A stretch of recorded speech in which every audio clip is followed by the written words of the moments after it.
প্রাণপ্রিয়, তোমারে এক পলক দেখার লাইগা মনটা আমার আনচান কইরা ওঠে।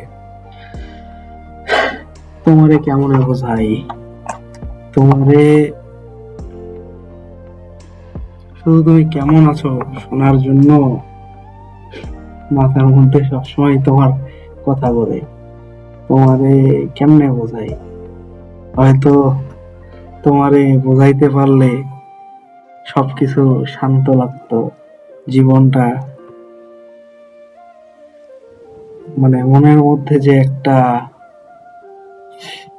গুমট ভাব এটা হয়তো কাইটা যাইতো। তোমার লাগে কথা কওয়ার জন্য মনটা ছটফট করে একদম খাঁচায় বান্ধা পাখির মতো। তোমারে তো আমি বোঝাইতে পারি না, কিন্তু ওই যে অভিমান জমে আছে, এই জমে থাকা অভিমান তোমার সাথে যোগাযোগ করতেও বারণ করে। আসলে মনটারে সায় দেয় না তোমার সঙ্গে কথা বলা।